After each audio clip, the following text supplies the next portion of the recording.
Hey y'all, it's Bergie. Um, here again with another episode of Handcuffs to Healing. Um, Tonight's about those thoughts that just kind of run through your head that you can't get rid of. For example, it is now 4 o'clock in the morning. Just got off work, but kind of been in a funk today. And at first I didn't know why. So I was doing some paperwork and I noticed the date. Today has been 1 year since I left corrections. 1 year since I went ATW. Not really sure how I feel about that. That job was such a big part of my life and who I am, who I was. Um,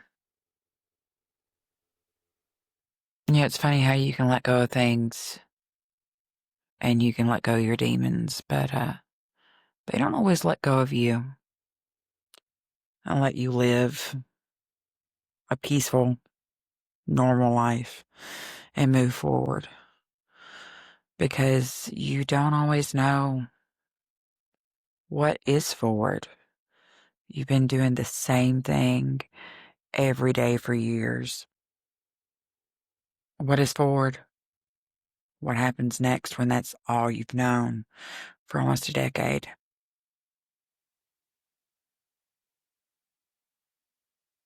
So, yeah, that's really been on my mind. But at the same time, I'm glad I'm not there. I'm glad I left. Um, Before I left jail, I started dealing with some health issues after COVID. I ended up with long COVID, and then somehow or another that led to rheumatoid arthritis, um, which, I already have PCOS and hypothyroidism. So adding an autoimmune to the mix was not in the plan.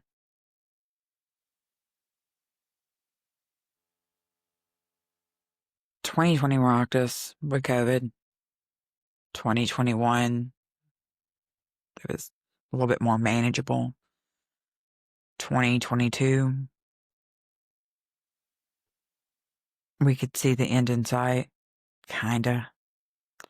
Uh, we just accepted it was another form of the flu,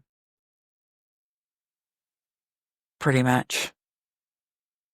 But no one expected with the Delta variant, especially me, that whether you were vaccinated or not, it would cause so many health issues. I've talked to so many people that after COVID have gotten all types of autoimmune deficiencies, multiple autoimmune deficiencies.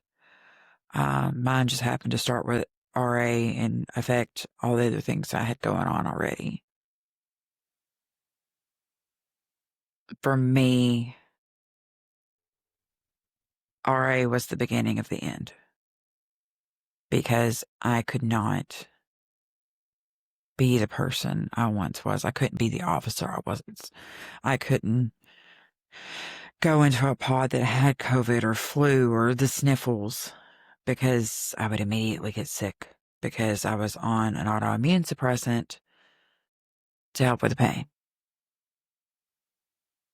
So it was a choice, either pain or be sick. Either way, I was missing work. I couldn't be the rock star that I once was. Supervisors, administration, they noticed.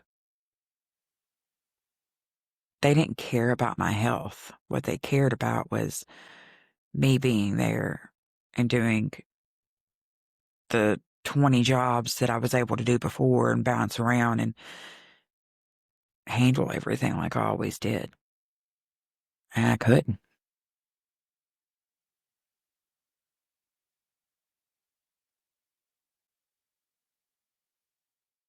with depression, having something like this,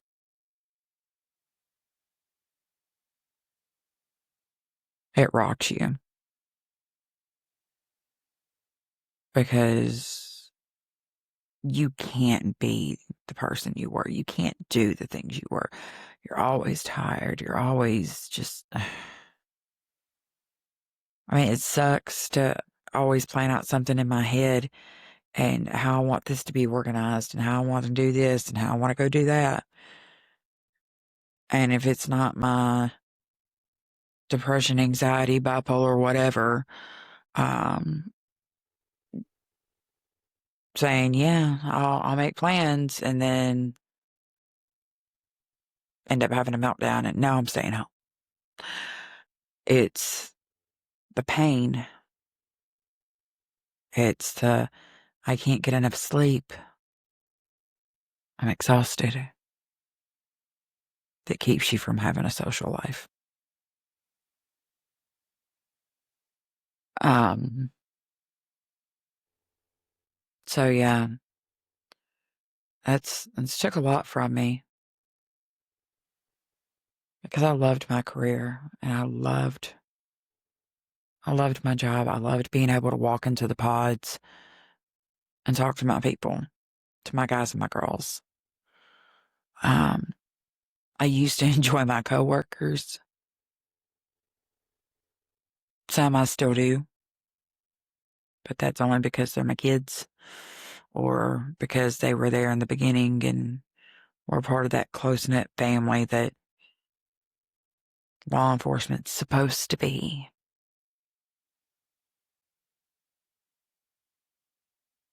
Turns out they quit talking about a family when they say jump and you can't reach the mark anymore. But when I made complaints, they had already been trying to push me out, looking for any reason because they couldn't get rid of me because of my health.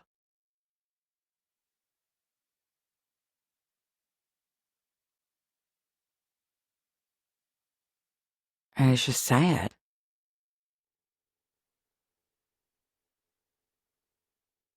Being a first responder takes so much of who you are.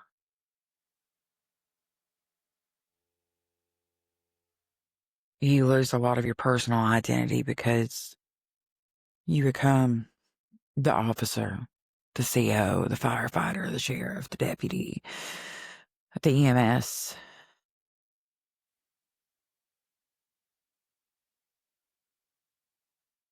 It's one of many big changes that's happened for me in the last 5 years. Um, coming up on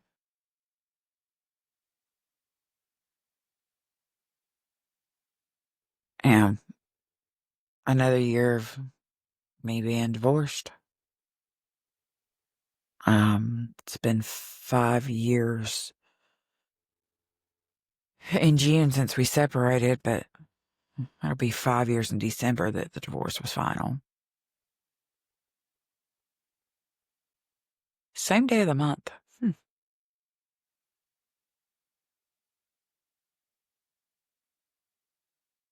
But so it started with me losing my identity as a wife. My daughter was in high school. She had her own life. She had her own job. She had her friends. She had school.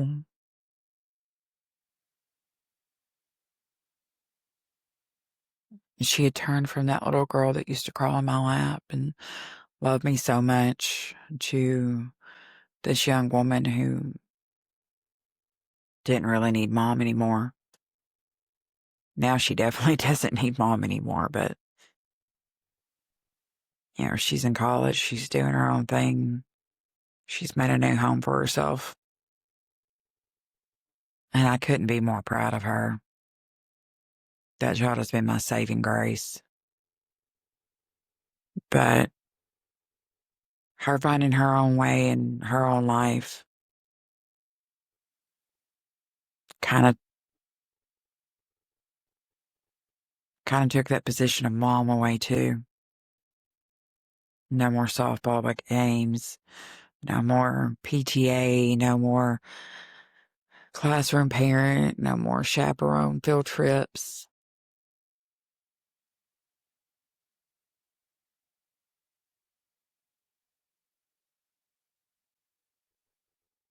So after losing identity as a wife, identity as a mom, identity as CO, what I have left, it was Misty. And I've spent a lot of the last year trying to figure that out. I still haven't got it perfect. I have a better idea. I know I have a lot less stress since I left that job, but it was never because of the inmates. It was never because of the job itself. It was the politics. It was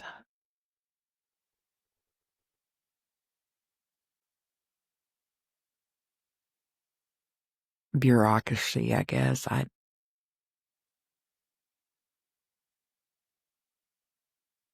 The drama within the walls, not even with inmates, but other officers. Petty. Not to mention trying to keep the officer relationships. I mean, that's enough to make any workplace messy.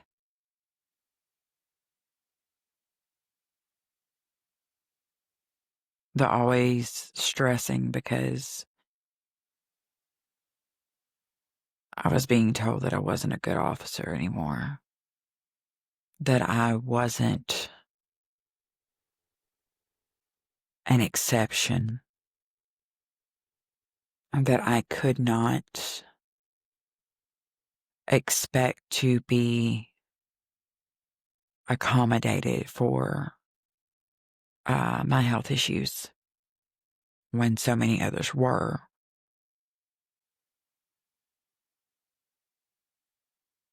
I was supposed to be Superwoman.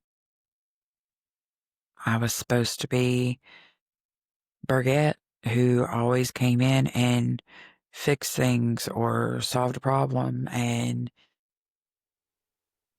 I couldn't do that anymore. I mean, I could to an extent, but yeah, the guilt trip was we were leaving our team abandoned. We were hurting the other officers and making them work 3 times as hard. Meanwhile, I was busting my ass with some lazy officers, picking up the slack they should have just called out because I was doing it anyways.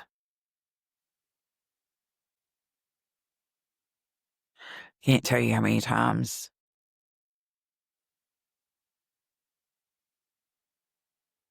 that they would just stick me with the worst, like the worst of the worst. The ones that would purposely go into a pod and stir up some trouble or just be blatantly disrespectful to people. And it wasn't just inmates that they were disrespectful to. They were just disrespectful to everybody because they were young and thought they were entitled. And I was way over 30. Some of these kids just didn't understand what respect was or common courtesy. I mean, same can go for the inmates. I can't tell you how many times I walked into a pod, instead of just, hey, CO, hey, fat ass bitch, fat ass whore. You would think with the time they had on their hands, they could have come up with something better. And I usually told them that.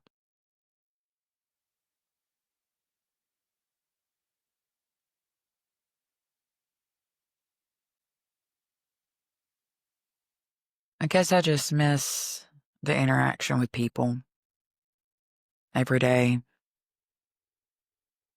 I miss the quick wit. I miss being able to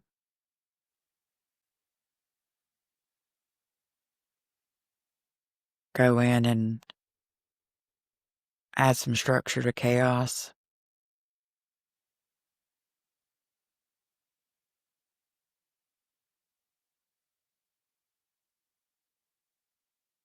Just a lot has changed for me in a year of being out of corrections, and it affected me bad enough that last December I pushed to my limits. Um,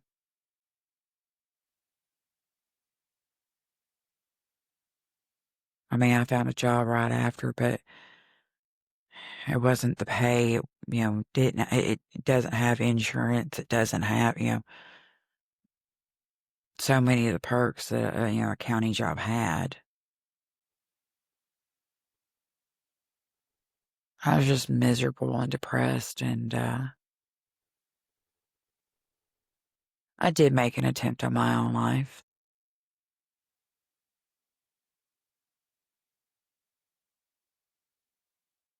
Um, Took a bottle of muscle relaxers. I just wanted to go to sleep.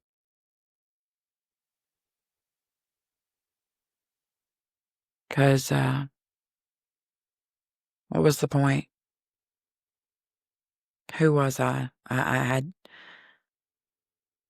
no purpose in my mind. No one truly needed me. Needs a. No one truly wanted me.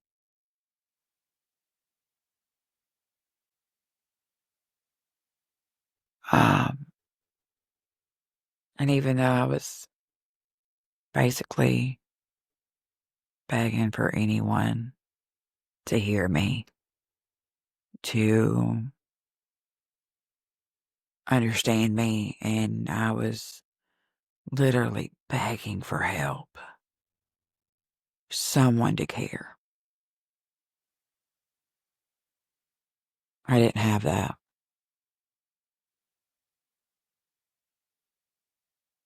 Maybe that's why it's after 4 in the morning and I'm sitting here talking to y'all.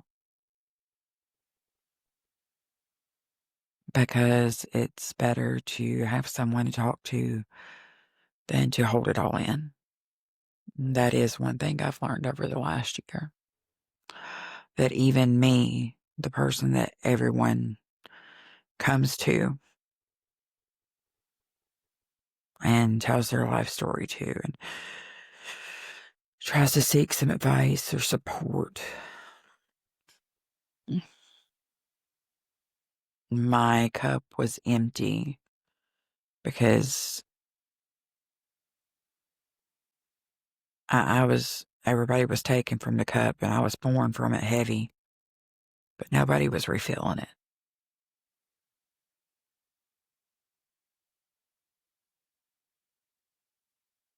Luckily, I survived. I have a whole new respect for those who detox. Christmas was not fun.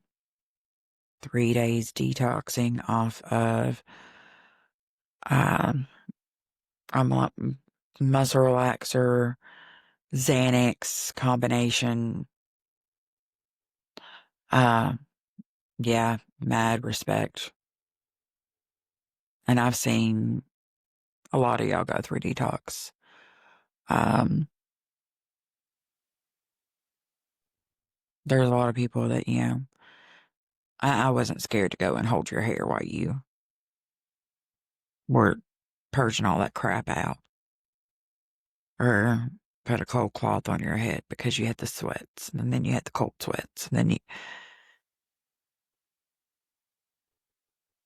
yeah, I definitely have mad respect for that process. It's especially for the ones who do it because they want to get clean.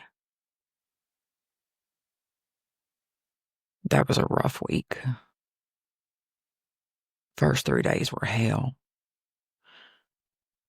Everything that my body relaxed hurt like hell by day 4.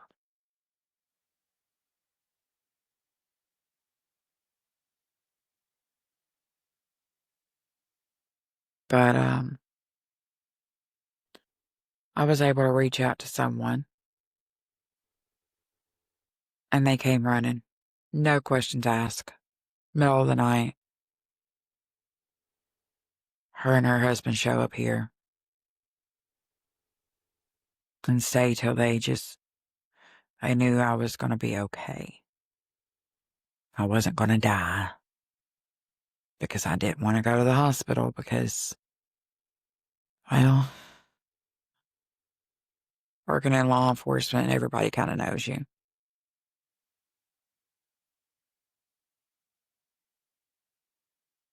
And the next day I reached out to someone else for help. Wanted to try to see if I could get some help checking myself in somewhere and do a stay in mental health rehab for a little while. Um, Instead,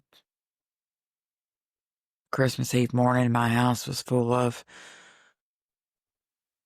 gals in PD and first responders coming and waking me up.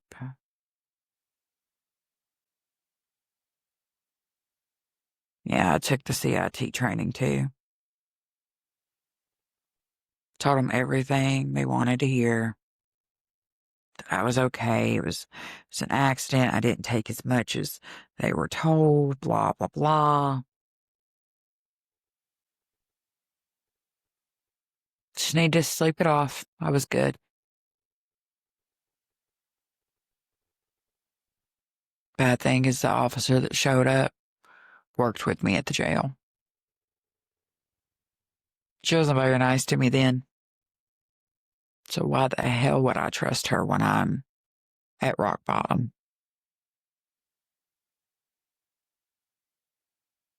So I did what I do best. I baffled them with bullshit.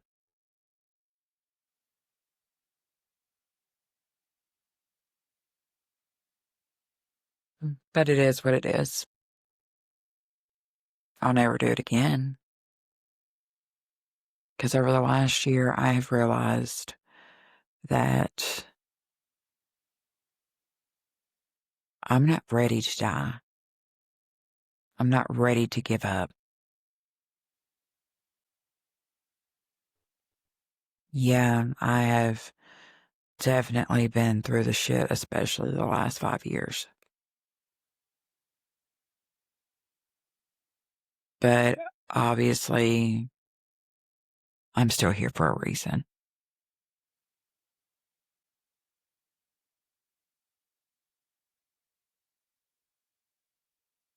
It's nights like tonight when I have so much going on in my head that I truly understand why people turn to a bottle, why people turn to a drug to make them feel numb, make them feel nothing for just a little while, let them not think about anything for just a little while. Because my brain just constantly bouncing around from place to place and worries and stress. And I mean, it's not doing me any good, but that's just how my head works. I'm not normal. Probably more normal than I think, but even though I know there's so many other people in the world that have the same problem that I do, those demons inside me tell me I'm alone. They tell me that I am not worth the time. I'm not worth the love.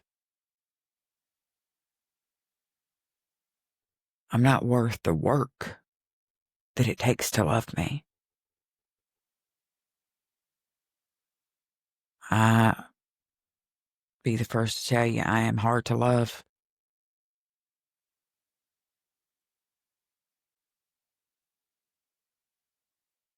My walls are so high, and my mistrust is a serious issue that I have to overcome every day. And even though I've met someone that's amazing and truly cares about my mental health and makes it a priority, some days I just feel like I'm too much, and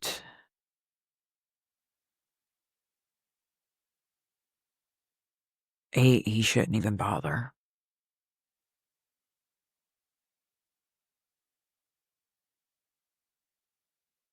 And these are, conversations that I have with him, and he validates me and he reassures me, and he's just another form of my therapy, I guess. Um, kind of like this. I mean, in reality, this is just a form of therapy, me being able to talk about what's on my mind, what's on my heart.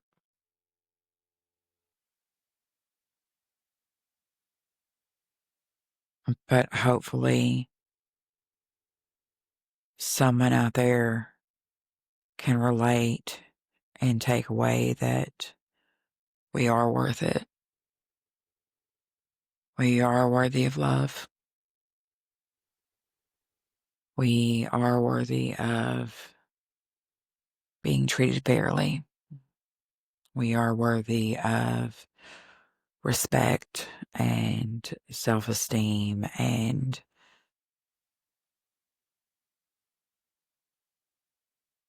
we're needed by someone, somewhere, that we have a purpose.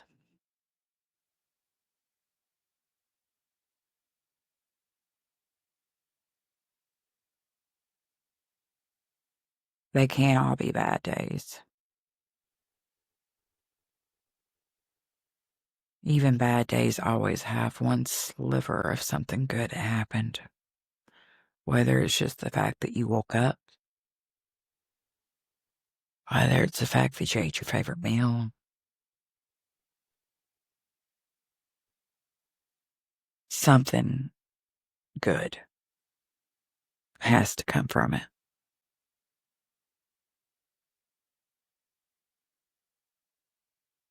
Getting through the bad days is what makes us stronger. Getting through those bad days is what helps us learn.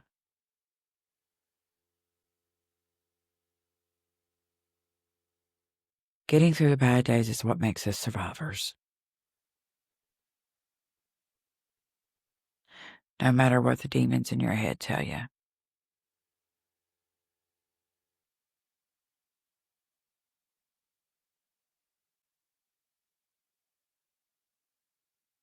I saw a shirt the other day when I was trying to find something to wear to Recovery Fest. And it said, "Your anxiety is a lying hoe." Yes, it is. Your anxiety and depression is a lying hoe. It makes you see the worst version of yourself. And that's not who we are. We're not the worst versions of ourselves all the time. But it's easier to see the bad than it is to see the good.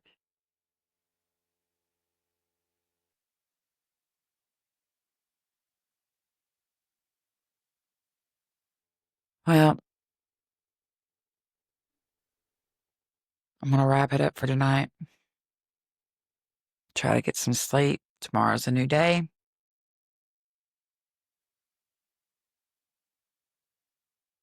And I'll wake up and I'll be grateful for another day. And I'll be grateful for my daughter. And I'll be grateful for those who are close to me and supportive of me. I'll be grateful for all of y'all who have been my number one cheerleaders and supporters in this little project that we got going here. So just remember you're not alone. We've got hope. We've got each other.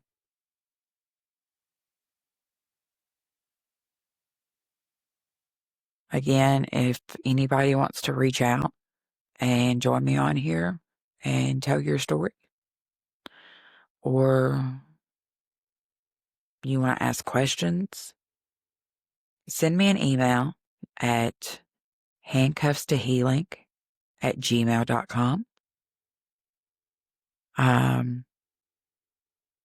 mean, if you ask a question, what's the worst I can do? Say,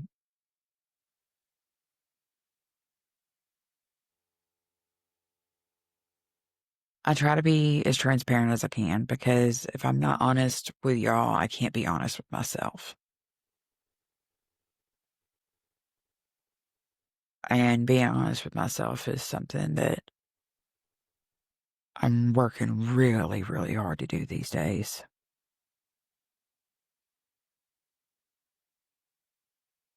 So,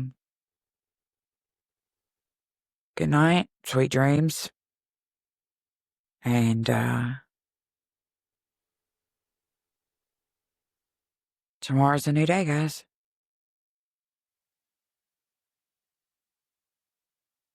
Talk to you next time. Bye.